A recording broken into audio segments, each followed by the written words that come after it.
Hey everyone, and welcome back. Today we're doing a deep dive on something I know a lot of you are already talking about, the FDA's ban on red dye number 3. Yeah, it's been all over the news. So we're going to break it all down for you. What took so long? What does it mean for us? And where else is this stuff hiding? Good questions. We dug into a ton of articles and research, and honestly, it's kind of a wild story. Like, did you know this dye was already banned in lipstick like 35 years ago? Oh yeah, way back in the 80s, they found it could be linked to cancer. But somehow it was still okay to put in our food. Especially in stuff marketed to kids. It's crazy, right? So Yeah. the FDA finally caught up, and they just announced this ban officially, but The deadlines for companies are kind of far out, like January 2027 for food and 2028 for drugs. so we've got some time, but I think, a lot of us are wondering, why now? Well, the science has been pretty clear for a while. Right, but there's the science, and then there's the, everything else. You're talking about the lobbying. Exactly. So these food companies have been fighting this ban for years. Makes you wonder, what were they thinking? It's not just a cancer risk either. There's also possible links to hyperactivity, especially in kids. Okay, so maybe not the best thing to be putting in, those brightly colored cereals and candies aimed at kids. Not really, no. It's kind of a head scratcher. I mean, honestly, the whole timeline is just bonkers. Banned in lipstick decades ago, but totally cool to put in our food. What? Definitely a disconnect. A huge disconnect. So let's talk about this lobbying power. Like, how did they manage to stall this ban for so long? Well, red dye number 3, or erythrosine, it's cheap. And it's super effective. It just makes food look way more appealing, so those companies saw it as like a key ingredient. So basically, profits over people. That's a cynical way to put it. But yeah, essentially they prioritize their bottom line over potential health risks. It's interesting, because the EU banned it years ago. Yeah, they have much stricter regulations when it comes to food additives. Different priorities, I guess. Yeah. So it's not just lollipops, right? Where else is this dye hiding? Oh, you'd be surprised. It's in some pretty unexpected places, like some vegan meats to give it that meaty color. Okay, that makes sense, I guess. And then some fruit cups, to make the fruit look extra vibrant. Wait, really? Like, even the fruit isn't really that color. Not always, no. And even crazier, I've seen it in mashed potatoes Mashed potatoes? Why? to make them a brighter white, apparently. People like that. I mean, I guess I can see that, but still, it's kind of shocking how much we're consuming without even realizing it. It just shows how pervasive these artificial dyes can be in our food system. Okay, so let's get back to this ADHD thing. How strong is that link, really? It's tough to say for sure, but there's growing research suggesting that artificial food dyes, like red dye number 3, could be contributing to behavioral problems in some kids. And some countries have already taken action, right? Yeah, like the UK has limited the use of certain dyes in products marketed to children. They're ahead of the curve on this. Makes you wonder if we should be doing the same, It's definitely a conversation we need to be having as a society. So it's not just about red dye number 3, right? It's about this whole system of additives and how they're affecting us. Exactly. It's a bigger picture issue. All right, so we've talked about the bad, but the article also mentioned some alternatives. Like, how can we get those vibrant colors without the artificial stuff? Oh, there are so many cool natural options out there. Like, you can get amazing reds from pomegranate juice. That makes sense. What about, like, cakes and stuff? Beetroot powder is a great one. You wouldn't even know it's there. Interesting. So we can have our cake and eat it too. And get some extra nutrients in the process. It's a win-win. So this ban, it's a good thing, but it's just the start. Absolutely. It's a step in the right direction, but we need to stay informed. And keep pushing for a healthier food system. And maybe try some of these natural colors in our own kitchens. Exactly.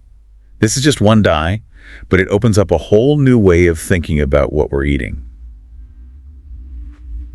Welcome back to our red dye number 3 deep dive. Okay, so last time we were talking about all these crazy places red dye no 3 is hiding, and it got me thinking, how are companies going to handle this ban? Yeah, are we all going to be stuck eating bland food? Exactly. Is everything going to be beige now? I don't think so. Remember all those natural alternatives we talked about? Right, the pomegranate juice, the beetroot powder.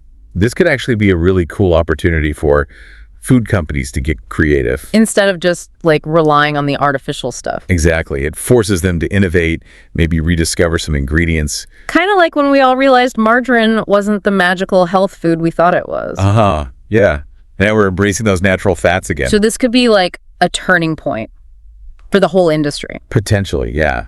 It's like, okay, let's rethink this whole artificial color thing. And focus on real ingredients, real flavors. Food should be more than just, a bunch of chemicals designed to trick our eyes. Right. It's about appreciating what nature gives us. And I think this ban could actually give consumers more power, too. I was just thinking that we spoke up about red dye number 3, and the FDA finally listened.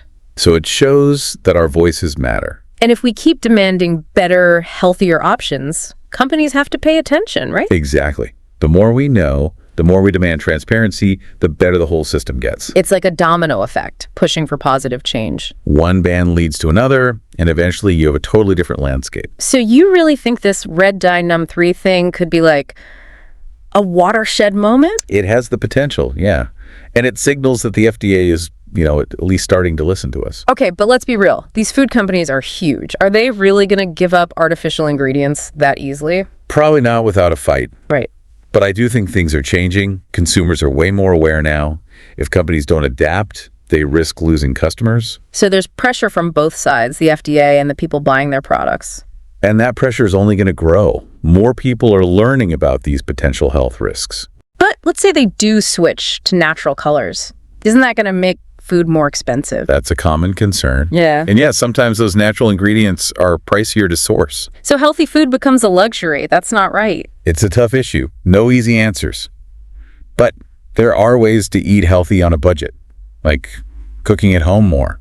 That's true. You have more control that way. And you can experiment with those natural colors yourself. Turmeric, beetroot, spinach. It's all pretty affordable. Plus, it's more fun, right? It's like kitchen chemistry. Totally. And you learn so much about the ingredients. Okay, so this red dye number 3 ban, it's a victory, but It's just the tip of the iceberg, right? there's so many other additives out there that we need to be looking at. We can't let up. This fight for a healthier food system, it's a marathon, not a sprint. So what do we do? How do we keep this momentum going? We keep learning, keep talking about this stuff, keep demanding transparency from these companies. And supporting organizations that are fighting for better regulations. Exactly. And every time we shop, we make a choice. We can choose to support companies that are doing the right thing. So our wallets become like votes. Exactly. Every purchase sends a message about the kind of food system we want to see. It's bigger than just red dye number 3, right? It's about a fundamental shift in how we think about food. It's about prioritizing health and well-being for ourselves and for future generations. And it's not just a US issue, is it? What about the rest of the world? Food regulations, they're all over the place. Some countries are way ahead of us, others are way behind. So even if we make good choices here, we could still be exposed through imported foods. It's definitely possible. Red dye num 3 is still allowed in a lot of places. Wow. It shows how interconnected everything is and how challenging it can be to make sure our food is safe no matter where it's from. It's a global problem that needs global solutions. So what can we do? I mean, as individuals, it feels kind of overwhelming. Being aware of where your food comes from is huge. Supporting organizations fighting for global food safety standards. And choosing products from countries with stricter regulations when we can. It all adds up. Individual actions, collective action. It all makes a difference. So we've got a lot of work to do, but this red dye number 3 ban, it shows that change is possible. Even when it means taking on big, powerful industries. We have to stay hopeful, stay engaged, and keep pushing for a better food system for everyone. I couldn't agree more. We have the power to make a difference one choice at a time. And speaking of choices, we have another choice for you right now. To stick around for the final part of our red dye number 3 deep dive. We'll be back after a short break to uncover even more surprising facts about this controversial dye and discuss what the future holds. And we are back for the final part of our red dye number 3 deep dive. It's crazy how much there is to talk about with just, one little food dye. Yeah, we've gone through the history, the lobbying, the health risks, but I feel like there's got to be even more to uncover. Oh, there's definitely some lesser-known facts about this dye that might surprise you. I'm ready to be surprised. Hit me with it. Okay, so did you know that red dye num 3 is actually used in some medications too? Wait, what? Medications? I thought we were just talking about food this whole time. Yeah, it can be used to color certain pills and capsules, especially the ones for kids, to make them look more appealing. Huh. If it's potentially so bad for us in food, why would they put it in medicine? Well, the FDA is phasing it out, but it's still allowed in some cases. I guess it just shows how, widespread this dye really is. It's everywhere. Makes you realize how important it is to, be aware of all the ingredients, not just in food, but in everything we consume. Okay, so that's one surprise. What else you got? This was kind of weird. Red dye number 3, it actually glows in the dark. Or I guess it glows under UV light. Wait, hold on. It glows, like for real. Yeah, if you shine a black light on it, it'll emit this bright red fluorescence. It's pretty wild. Whoa. Okay, that is wild. Is there like a scientific reason for that? It has to do with the chemical structure of the dye, how it absorbs and then re-emits light. So it's like those glow-in-the-dark stars kids put on their ceilings. Exactly. It's a similar principle, but with obviously different types of light. Okay, that makes more sense. So is this glowing thing just like a cool fact, or does it actually like have a purpose? Well, this fluorescence has actually led to some interesting uses for red dye number 3, especially in research. Oh, really? Like what? Well, for one thing, it could be used as a tracer dye. A tracer dye? What's that? It's basically like, imagine putting a drop of food coloring in water. You can see how it moves and mixes. So with a tracer dye, scientists can use that to track the movement of stuff like fluids or cells that we can't normally see. So it helps them visualize stuff that's like invisible to the naked eye. Exactly. It's pretty powerful stuff. Wow, I never would have guessed that red dye number 3 could have such a, beneficial side. It's fascinating, right? Yeah. Something can be both potentially harmful and have these really useful applications. It's a good reminder to look at things from all angles, I guess. Well, I think we've pretty much explored every nook and cranny of red dye number 3 now, right? We've covered so much. Yeah, from the science to the politics to the future of food. It's been quite the journey. It really has. So as we wrap up our deep dive, what's the biggest takeaway you want our listeners to remember? I think the most important thing is that we have power as consumers. We're not just stuck with whatever the food industry gives us. We can make choices. Yeah, we can demand transparency, read those labels, and buy products that align with our values. Absolutely. The more informed we are, the better choices we can make for ourselves and the planet. So to all our listeners out there, next time you're at the store, really take a look at those labels, do some research, choose wisely. It all makes a difference. Every choice matters, no matter how small it seems. And on that note, we're going to wrap up this episode of The Deep Dive. Thanks for joining us on this red dye number 3 adventure. Until next time, stay curious and keep fighting for a healthier, more sustainable food system.